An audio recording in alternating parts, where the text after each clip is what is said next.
Hello, buddy.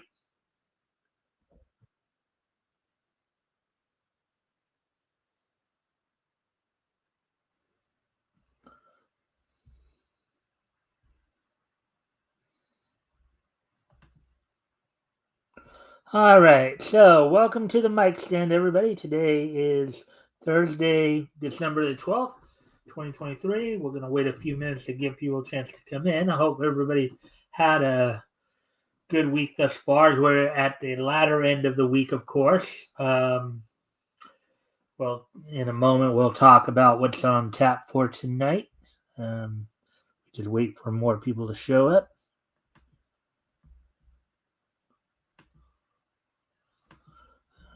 La la la la la la la la la la la. La la la la la la la la la la la. La la la la la la la la la la la. La la la la la la la la la la la.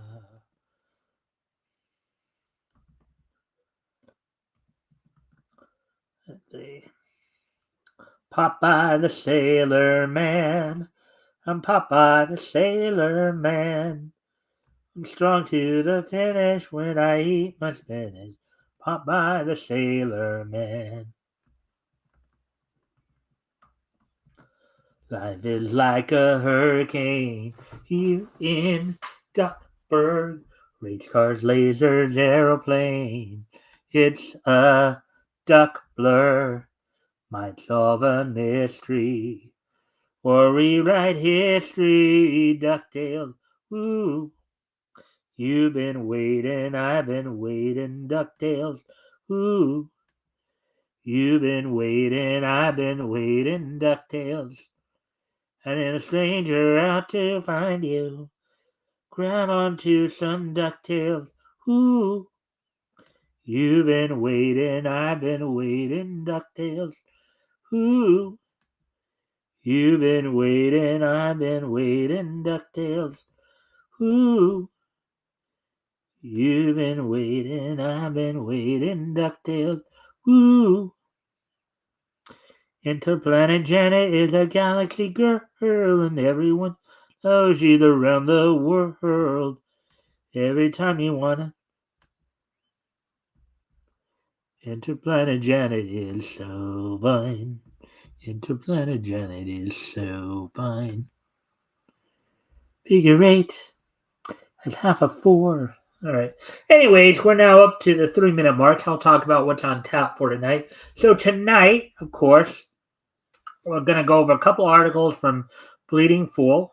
Of course, this latest edition of Indie Comic Showcase, in which he featured two books coming out. I'll get into that obviously. The Night Slayers, and Shark War #8, and then also the other article we'll be looking at. I believe they're both Chris Braley this time. So the cheapest DC comics cover price since the '80s, now at Dollar Tree. So there's the other article. So with that,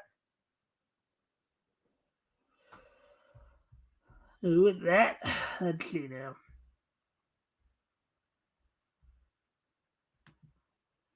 So as always, if you guys haven't already, you guys can help out by liking and sharing the stream. See if we can get some more friendly people in here to engage. That'd be appreciated. Also, if anything here grabs your attention, feel free to comment and or ask questions, and I will try to answer the questions to the best of my ability. So with that being said here, let me pull up the article, and then we'll get right into this.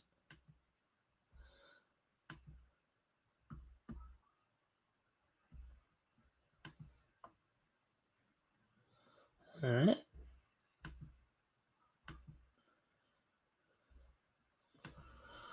All right, so let's see who Chris is showcasing this week.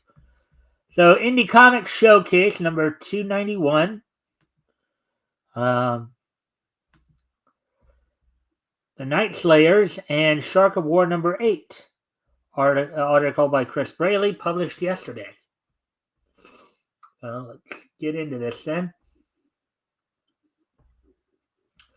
Welcome back to another installment of Indie Comic Showcase, the weekly blog where we signal boost a few truly independent creators that are currently crowdfunding their projects, crowdsourcing their funding in some way, or just completely self-publishing on their own.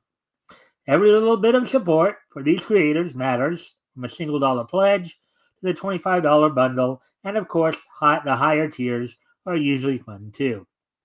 Even if you can't back a campaign or buy a book, you can share or tweet about these projects to your friends and followers.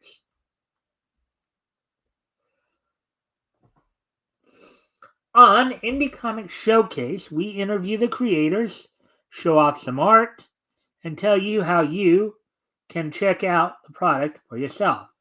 Below, we have some outstanding crowdfunding campaigns this week for you to learn about, enjoy, and hopefully support by backing one or more of them. Thanks for checking these out and for being the best part of Indie Comic Showcase. Let's jump in. So, let's get into this, of course, first book here by Ben Lacey, Shark of War number 8.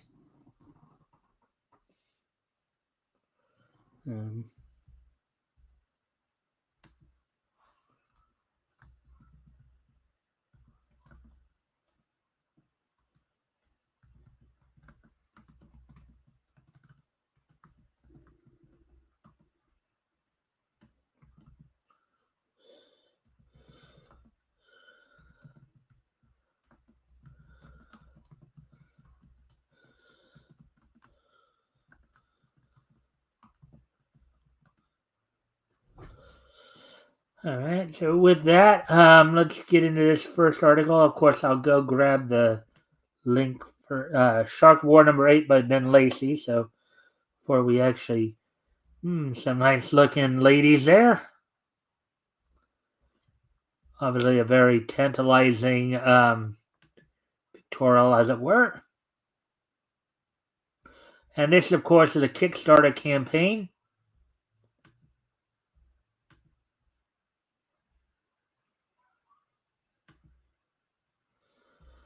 All right, so with that, let me just.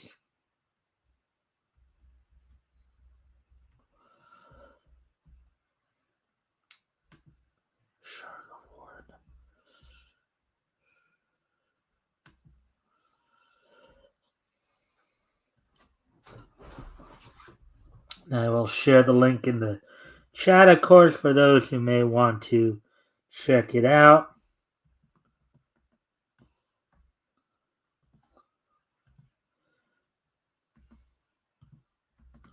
Here's the link.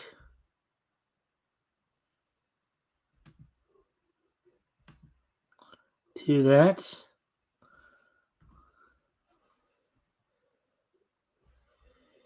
If you guys would like to check that book out, there's the link for you all to check out. So, as I said, a Kickstarter campaign, so you might want to go check that out, as it were.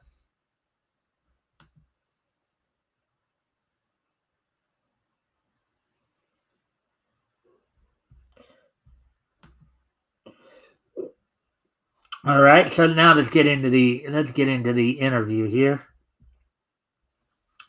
Obviously, a very interesting promo picture here. Definitely gonna grab some fan service looks, as it were.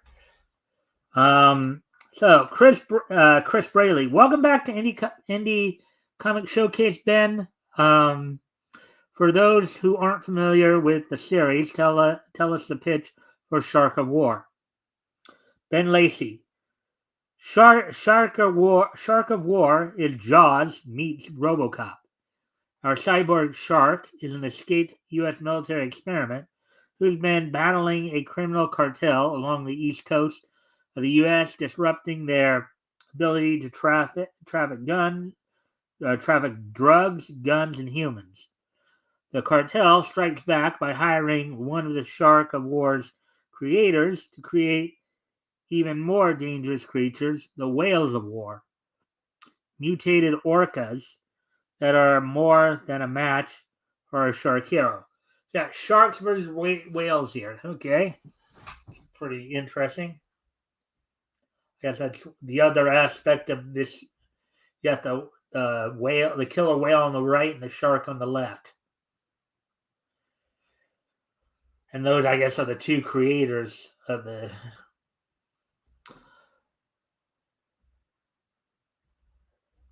Chris, where did the idea for this comic come from? Ben, after the first Meg movie came out, I noticed that all shark stories were the same. Monster shark is killing people and has to be stopped. So I thought, what if the shark were the hero? I realized this might make a cool and unique comic book that would recapture the spirit of some of the coolest 80s movies. Ah, okay. Well, yeah, because if you think about it, Jaws was another one where the shark um, was depicted as a villain. uh, so Kristen asks, is this an all ages comic or a bit more mature? Ben then answers, this is fine for teenagers and up. There is some graphic violence. It's aimed at sci-fi fans, shark fans, and fans of 80s big explosive action adventure movies. All right.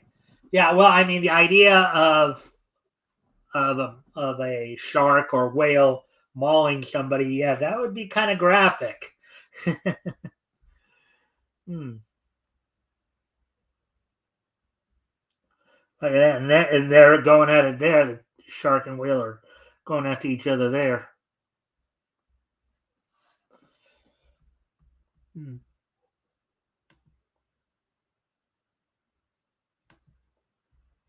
So, Chris, what's your process to creating these stories? Ben, I try to write well thought out action sequences where once you accept the premise, you find the rest believable. Uh, I think it's supposed to be think, not think. I think this is somewhat from my other life as an engineer, where I have to work logically through a problem. Or one thing, I guess it's one thing. This is somewhat okay. Besides myself, Harshstroke is doing the pencils and inks. He's really captured the exciting, dynamic visuals that are required for a comic about a cyborg shark. Ukrainian artist Anton Polkovsky um, is doing colors, and Nikki Powers is lettering, as she has done for all my books.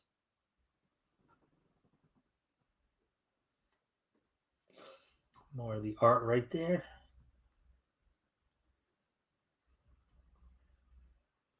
Chris, very international. Tell me what your production workflow looks like and how far along is the book. Ben, we always start with a complete script. From there, harsh stroke.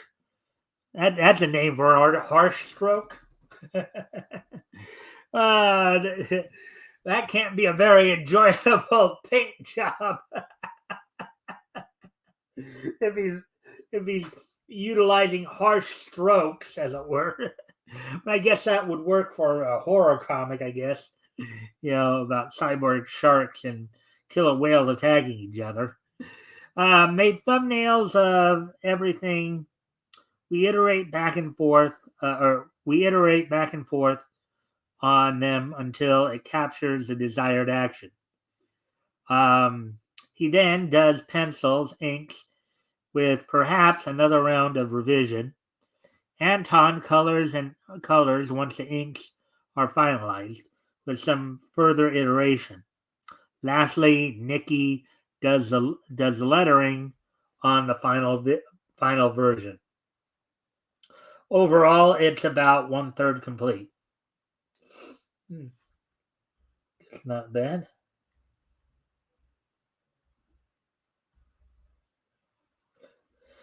And some interesting artwork right there.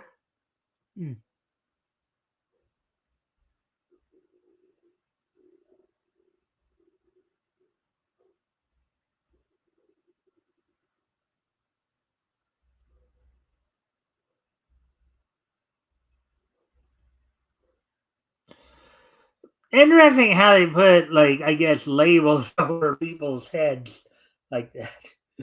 Oh boy, over their faces, heads, what have you. Some people can't. I guess some people might say that might be a little dehumanizing. Hmm. Anyways, back to the article here. Chris, what can you tell me about the challenge of crowdfunding these books? Ben, it's tough to crowdfund. You have to regularly market and build your audience and hope you can carry them with you to future projects. I still see Shark of War as having a good 5 or 6 more issues, in parentheses, depending on how the Kickstarter goes, to tell his story in 3 complete arcs. Hmm. Hmm. Here's some more of the artwork, of course.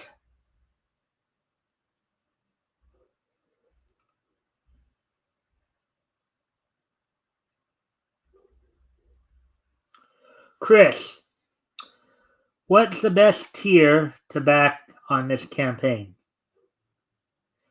Ben, yes, everyone who backs at a, I guess he's supposed to. I guess he meant at least a physical level, or at a physical level, gets a bonus cover from my back catalog.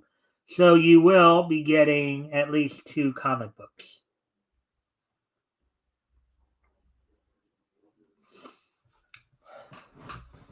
Chris, anything else you would like to share with our readers before we sign off? Ben, yes, there's a link on the Kickstarter page to read issue 1 for free. In parentheses, no signups, no nothing. Just click the link and it pops up in a Google Doc, on parentheses. This should give readers a good idea of the story, uh, though the art, the first issue, was done by me and is not nearly as good as the current art. Um, Also, don't worry if you missed previous issues. You can get the whole series either digitally or physically with this Kickstarter. Chris, each installment keeps looking better and better. Best of luck to you, Ben. All right, so there we go with that one. I'm gonna go off camera here for a quick moment to take care of something real quick. I'll be back, but while I'm gone, I'll put some music on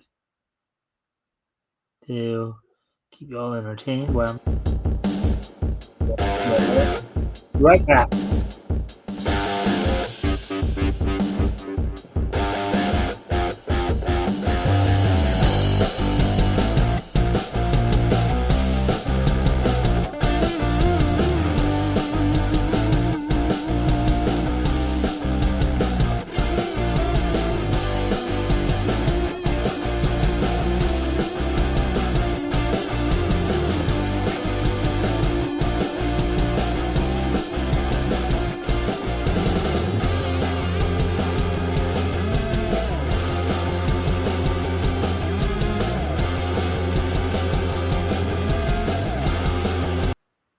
All right, I'm back, and of course, a friendly reminder: if you guys haven't already, if you guys can help out by liking and sharing the stream, see if we can get some more friendly people in here to engage. That'd be appreciated. Also, if anything here grabs your attention, feel free to comment and/or ask questions, and I will try to answer the questions to the best of my ability. With that,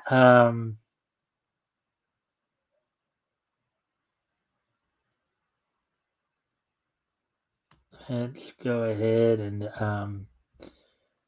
keep moving along here.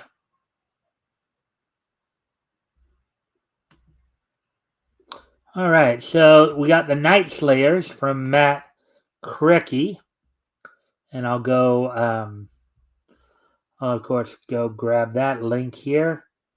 Let's see where you can find this campaign. This is a Fund My Comic campaign. Fund My Comic campaign. So,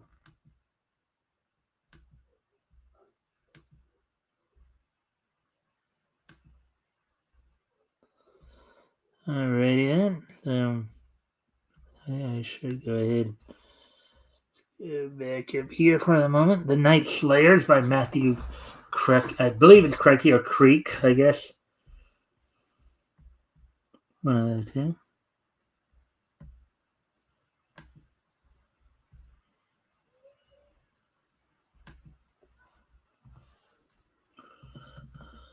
I will go.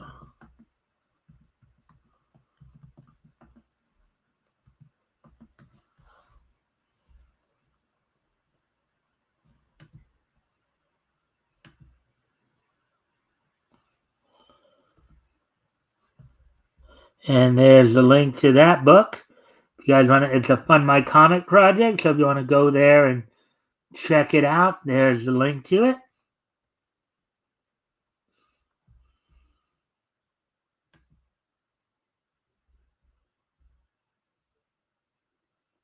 All right. So let's get into this article now. The Night Slayers by Matthew Creaky.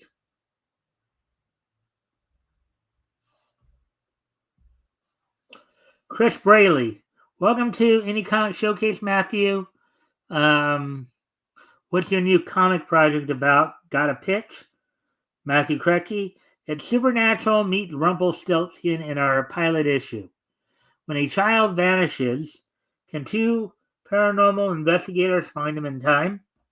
28 black and white pages of supernatural drama and some light mystery. Chris, what inspired you to create this? Matthew, The Night Slayers is inspired by TV shows like Kolchak the Night Stalker, Supernatural, and Grimm. I wanted to write a monster of the week style story in the style of these classic shows. Kolchak the Night Stalker was back from the 70s, I believe, and then Supernatural and Grimm, I think, are more recent. So that's kind of quite a eclectic collection there. Since I was in high school, I really don't know what possessed me to self-publish, but I have had some success with self-publishing before this comic. Let's see. Chris, great shows. What sort of reader is this comic book aimed at? Matthew, this comic was meant for teenagers who enjoyed supernatural drama. This comic will especially appeal to fans of the early seasons of the TV show Supernatural.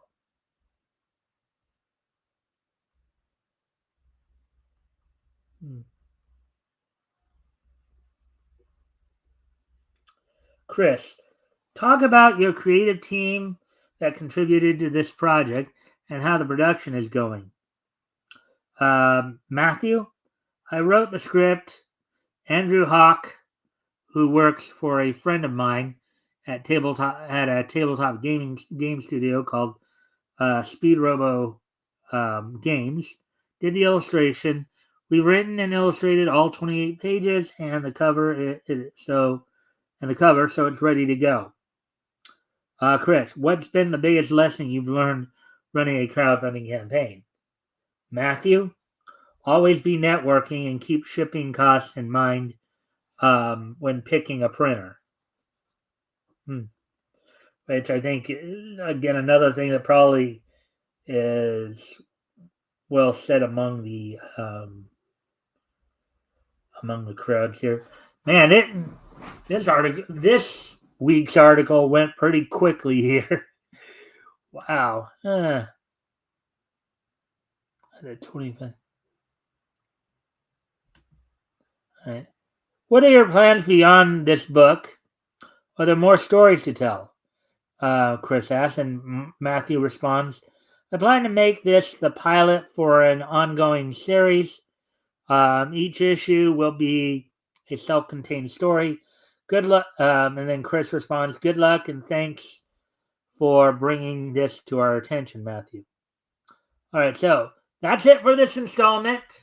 If you're a creator ramping up your own campaign, or have a comic available for purchase online and you want to be featured in our weekly column, click here.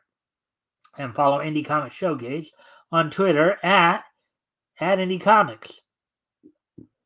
And reach out to them for more eyes on your crowdfunding comic project.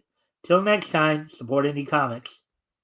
Granted, Twitter is X now, but I guess he still hasn't, decided to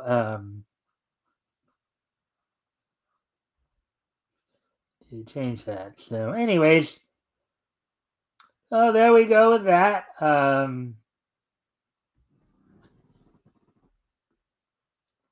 We go with that one. So, let's see now. Let's see where are we at on time here. Yeah, 26 minutes. We still got quite a bit of time. So at least one more time here. Let me just go through the two comics that we. So Shark War number 8 from Ben Lacey. There's a link to the Kickstarter if you guys want to go check that out. Keep that up for a couple minutes there. Give you guys a chance to take, copy that link if you want, and go check out the book.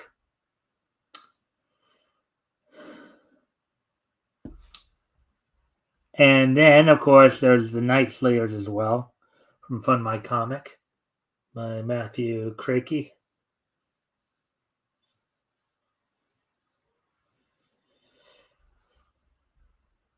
All right, then. So I'm going to go ahead and go check out, see what else might be available. Report on, see if there's anything else of interest that might.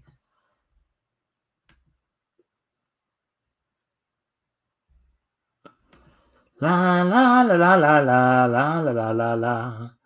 La la la la la la la la la la la. La la la la la la la la la la. La la la la la la la la la la. Ravage the land as never before. Total destruction from mountain to shore. Da da da da da da. Da da da da da. Just checking something because I thought I heard a boom outside my window there. Da da da da da da. Da da da da da. Da da da da da da da da da. And as I said before, if you guys can help out by liking and sharing the stream, see if we can get some more friendly people in here to engage, that'd be appreciated. Also, if anything here grabs your attention, feel free to comment and or ask questions. I'll try to answer the questions to the best of my ability. So, let's see now. So I'm just continuing to. All right.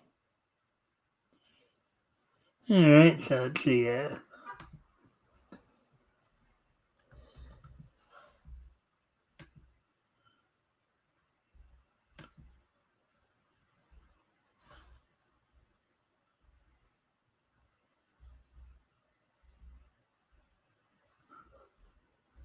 Oh, we got a wow. We've been picking up on a lot of Popeye stuff lately.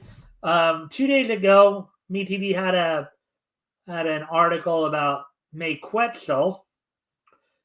At that point, they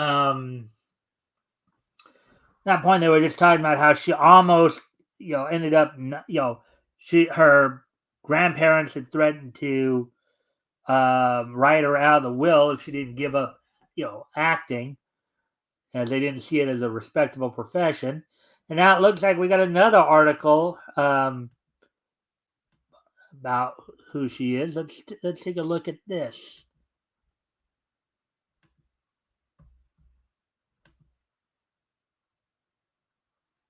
So let's get a little bit deeper feel for Meet the Woman Behind Betty Boop, Olive Oil, and more. Oh, Popeye, boop boop ba doop. It's kind of funny too. The other funny thing, now Mae Quetzal was again the longest. I believe she was the longest serving voice for Olive Oil. I don't know if she also has that distinction for Betty Boop, but because the Betty Boop cartoons were done by the late 30s.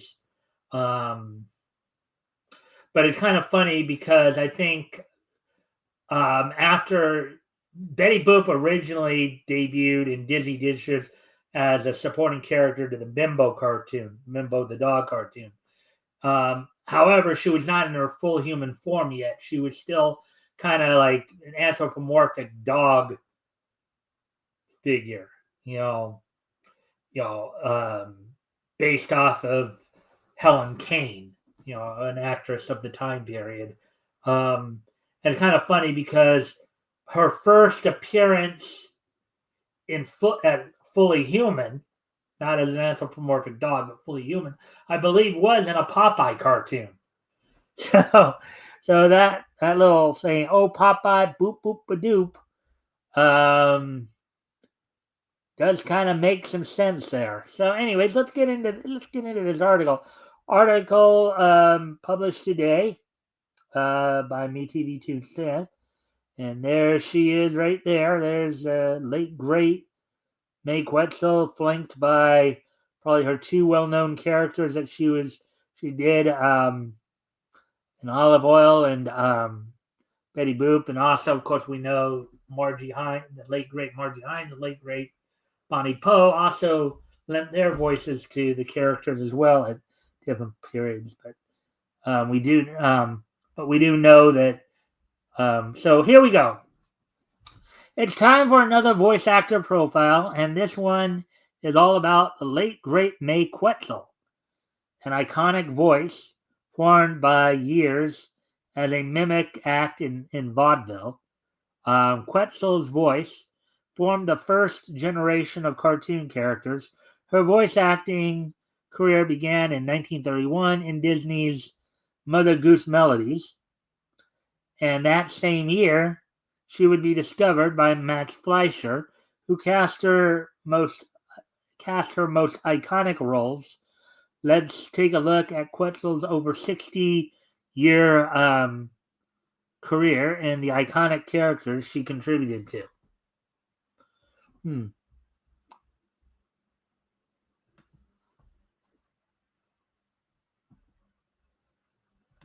All right, little Audrey. Here's a cute kid. One of my favorites. Sometimes spelled as Little Audrey. Quetzal was the first voice actor for this character. Kind of. Paramount Studios decided not to renew Little Lulu, another cartoon series based on Marjorie Henderson Buell's comic strip. The studio needed an original character that still fit the little girl demographic, but was entirely different from Lulu.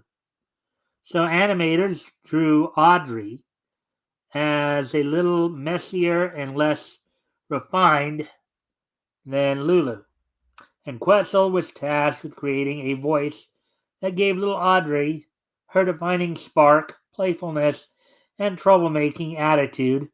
Quetzal also voiced Audrey's mother. Yeah, and of course you can catch the little Audrey shorts on MeTV Tunes. Of course, weekdays at 10 a.m. Eastern, 7 a.m. Pacific, as well as Sunday mornings at 9 a.m. Eastern, 6 a.m. Pacific on the Casper and Company show. I think she's also featured at times on the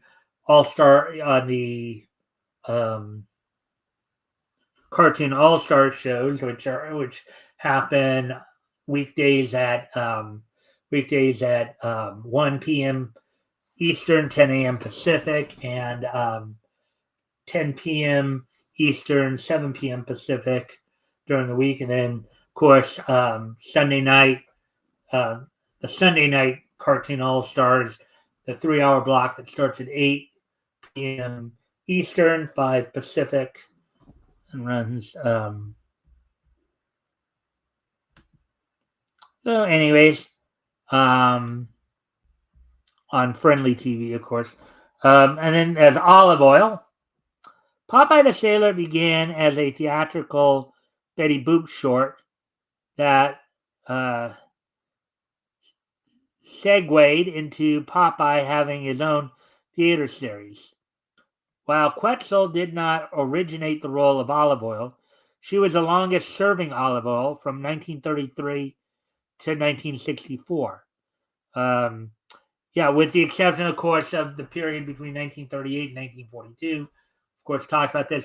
Prior to 1933, I believe Bonnie Poe, or prior to Mae Quetzal taking over the role in 1933, I believe it was Bonnie Poe who originally did the voice of Olive Oil. And then there was a period of time from 1938 to 1942. We talked about this the other day when the Fleischers had decided to move their studio down to Florida, and Mae Quetzal stayed behind in New York to focus on starting a family. And Margie Hines had taken over the role for those like 4 or 5 years there, playing opposite of her husband at the time, Jack Mercer. Talked about that over the past couple of days, of course. But anyways, and then she, of course, when they came back, when Famous Studios kind of bought out Fleischer and brought the production team back to New York to continue the productions of Popeye the Sailor, Mae Quetzal re-upped on doing Olive Oil. So, anyways, Quetzal voiced Olive Oil in more than 450 cartoons and greatly contributed to the character, basing Olive Oil's voice and mannerisms off of character actress Zazu Pitts. Now, mind you as well, another little tidbit as I talked about the other day when we were talking about Mae Quetzal.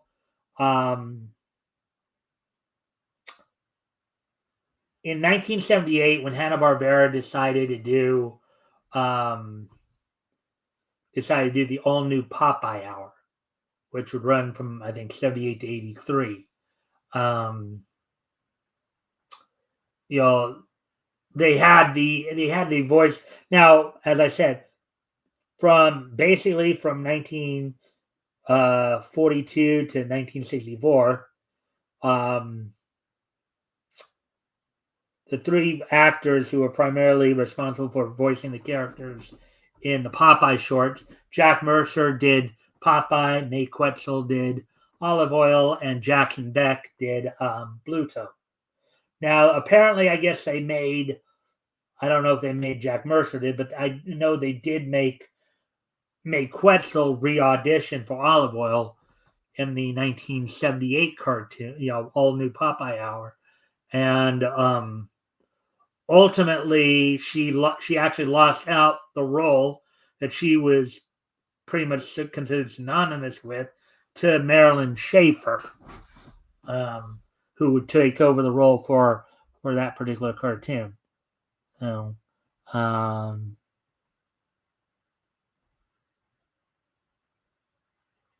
anyways,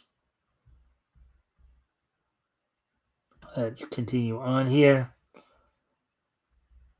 Little Sweet Pea. Quetzal also voiced Sweet Pea on Popeye. It remains unclear what Sweet Pea's relationship is to Popeye and Olive Oil. Sometimes he's an orphan that Popeye and Olive Oil adopted. Other times he is a cousin or nephew. Basically, whenever the show needed a baby, Sweet Pea was there, and Quetzal was there to provide the baby's cries and giggles. Now, mind you, the Sweet Pea character, here's the thing. This is coming back then because, of course, the idea of single parenthood or like an unmarried couple taking care of a child was not considered appropriate for the time period. The depiction of, either an unmarried couple or single parenthood, which was considered unacceptable at the time. But what they wanted to do, short of having obviously Popeye and Olive Oil get married, because for whatever reason they didn't want that, they'd obviously bring in Sleepy and the nephews to, and they did this with a number of cartoons, not just Popeye, but other cartoons too, where anytime, I'm thinking of more of the nephew situation, like with Popeye's nephews. But yeah, because Popeye and Olive never got married. They nearly did in one episode, but a little but anyways, little sweep. So May Quetzal did little sweepy there.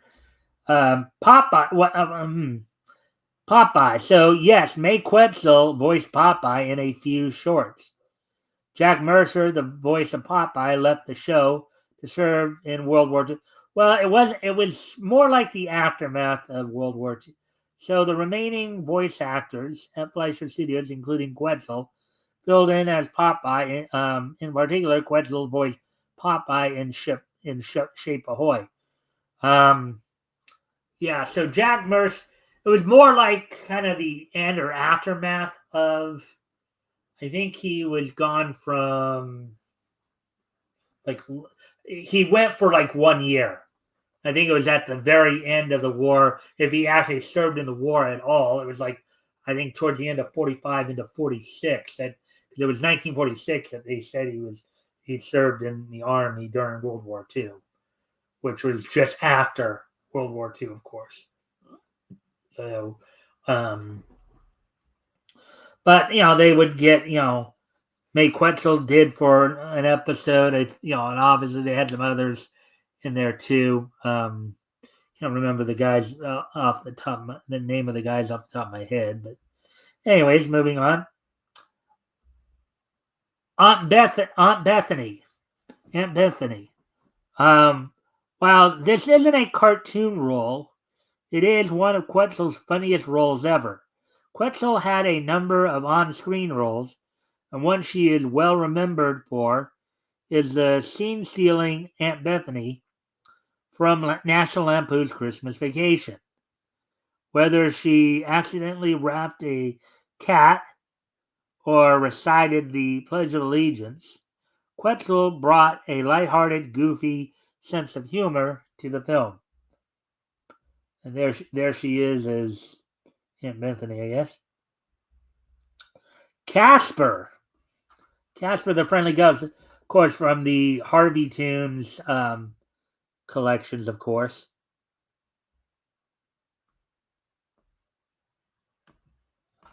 Casper, over 20 voice actors have voiced Casper over the years, including May Quetzal. Among some of the others, of course, Alan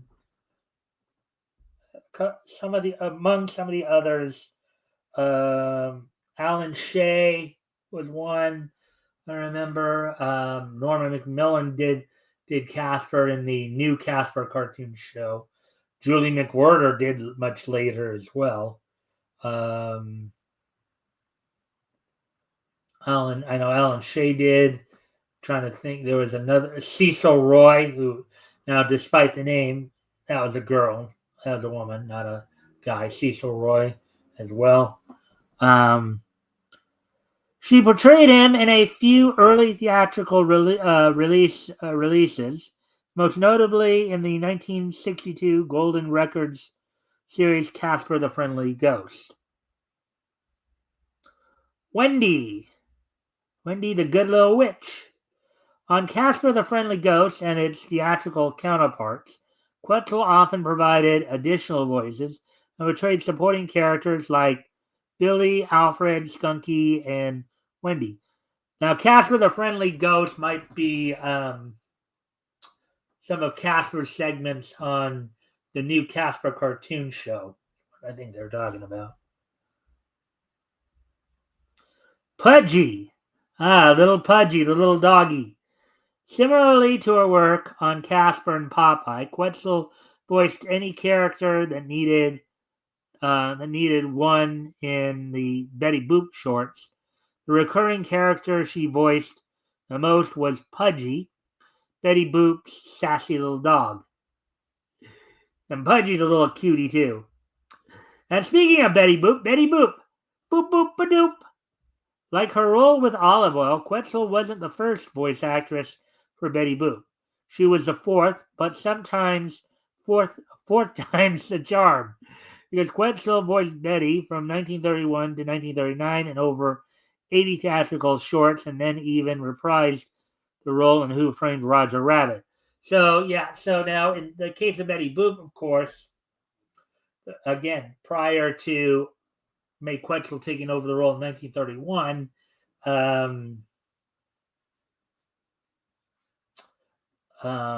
let's see, I believe that let's see, Margie Hines, the two of the three voice actresses I know, Margie Hines and Bonnie Poe. So I don't remember who the other one was. And there we go. Well, there we go with that one. Well, that's all we got for the articles then. So we're at the 47-minute mark, so we're making good time. So now I think it's a good time to get into the wrestling wrap up here. Of course, we got some stuff from last night's Rampage winners coming, as well as look ahead to tonight's Impact. So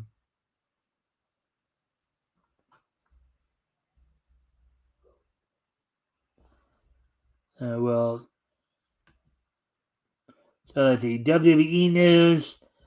Yeah, not much. This is probably more like a, they didn't have a show last night, of course. So there is some talk though, as we are heading into this weekend's Saturday night's main event, which I'll talk more about tomorrow, of course, along with the lineup for the Go Home SmackDown to Saturday night's main event. Tomorrow night's there is some rumors that they might be bringing the Winged Eagle Championship belt back. Winged Eagle Championship belt back for one night at Saturday night's main event. Again, doing a lot of the nostalgia aspects of it. You got Jesse Ventura coming in to do commentary on that. You've got they're considering bringing back the Gold Eagle belt. And they're having the show from Uniondale, New York, where I believe the first Saturday night's main event actually took place. So, of course, the main event on the show is Cody Rhodes defending the WWE and WWE Universal titles against Kevin Owens.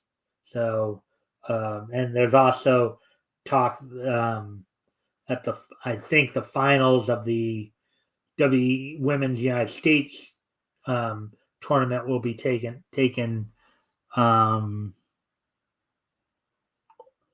will be taking place there as well. So that's all we got for the WWE news. Now for the Dynamite news, what happened on last night's Dynamite?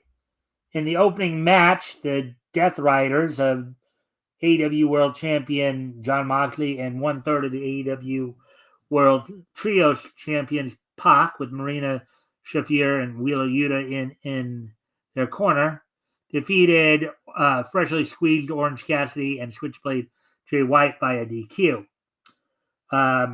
In Gold League action in the Continental Classic, we had Will Ospreay defeat Claudio Castagnoli, coming up to 6 points, and in what some might consider somewhat of an upset because of the size differential, Ricochet defeating Brody King to go into a three-way tie for first place in the point totals in the Gold League.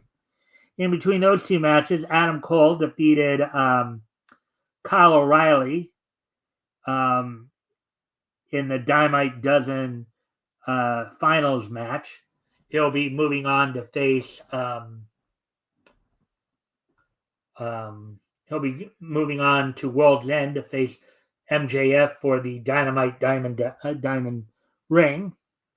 And the main event did see Mariah May defeat Mina Shirakawa as she defended the women's world title against Mina Shirakawa, only for Toni Storm to apparently make a return to AEW, but just there was a few weeks ago when she said she was going to retire, or we thought she made an announcement she was going to retire.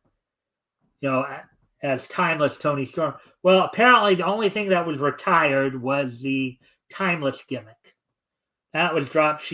When she apparently made her appearance on last night's Dynamite, she came back in her older ring gear under her older music from when she first came in before, even before her time with the Outcast. So that of course all happened on last night's Dynamite. So now let's take a look ahead to tonight's Impact, as tonight's Impact will be, of course, the go-home Impact before tomorrow night's Final Resolution pay-per-view, as on tonight's Impact on Access TV from the Crown Arena in Fayetteville, North Carolina, the Rascals of Trey Miguel and Zachary Wentz will be taking on Laredo Kid and Leon Slater.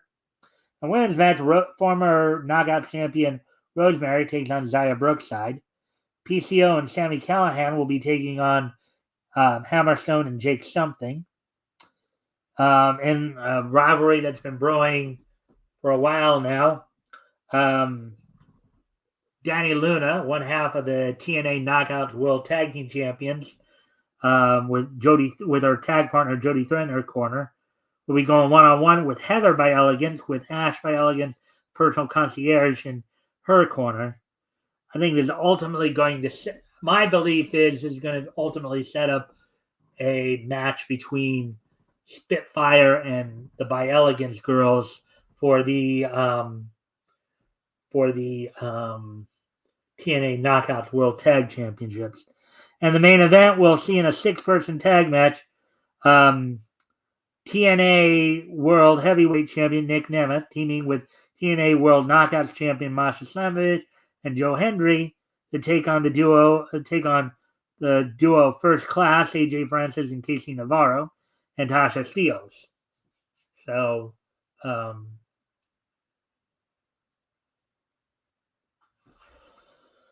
with all that being said, of course, on that, of course, talk about the results tomorrow night on that, and we'll also prepare you guys for what to look forward to on tomorrow night's Resolution, and prepare you for the weekend's action on, of course, Saturday night's Main Event and AEW's Collision, as well as get you caught up with the stuff from.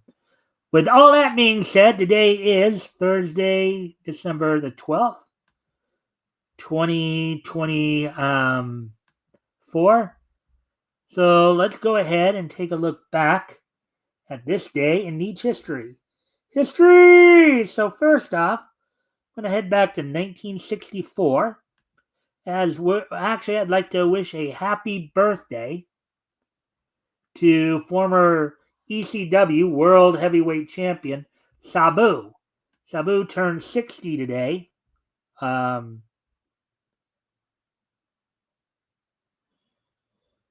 he was a former, of course, he wrestled for ECW, TNA, and WWE on the ECW brand. He was, of course, a multiple time. I think he actually was one of two or three. He was one of three. He was one of three Triple Crown winners in ECW. He was a second ECW Triple Crown winner. He was a was a 3-time ECW World Tag Champion with Taz once and Rob Van Dam twice, a 2-time ECW World Heavyweight Champion and former ECW World Television Champion.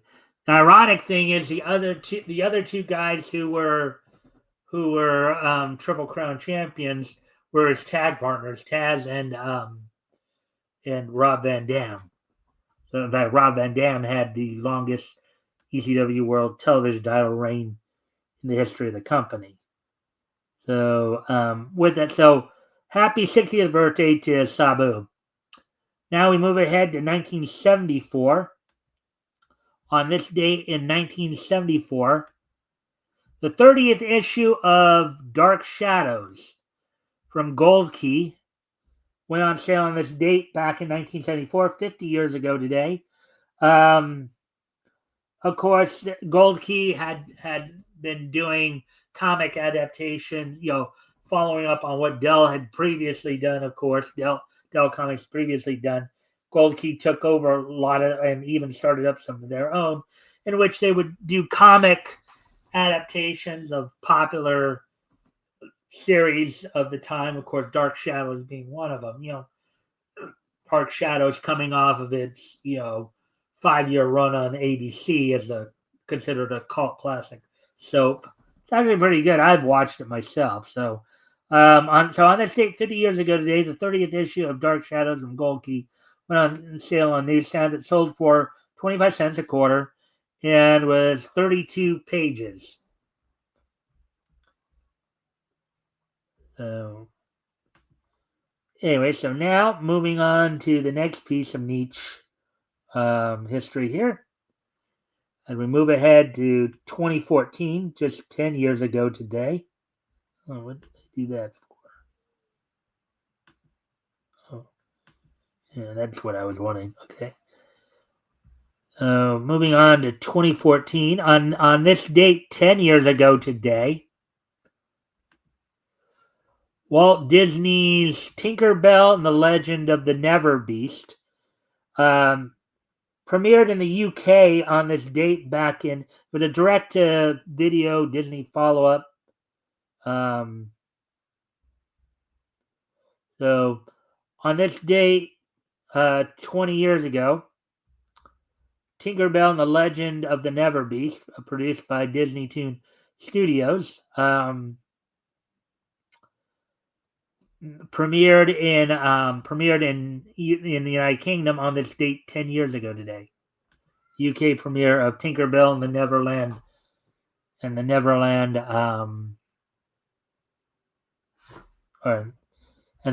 Legend of the Never Beast, rather.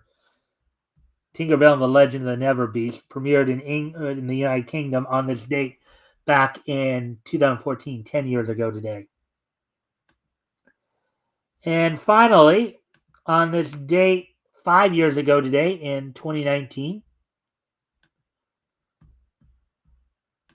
the 3rd season of Psycho-Pass wrapped up on this date back in 2019, 5 years ago today. Production IG's 3rd season of Psycho-Pass completed its 3rd season on this date back in 2019. So with that being said, I hope everybody enjoyed the show tonight. We'll be back here with more niche news tomorrow. Also, of course, this Sunday, we'll be continuing our trip down Comics History Lane. Be looking back to April rather of 1940. Looking back to books that went on sale in April of 1940.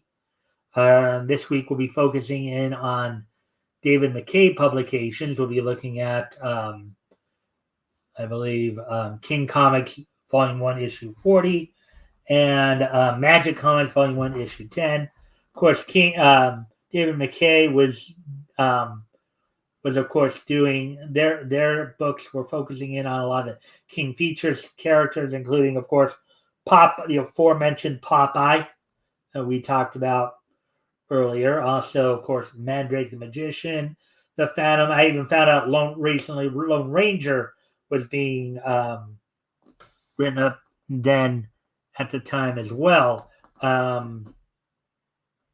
Let's see.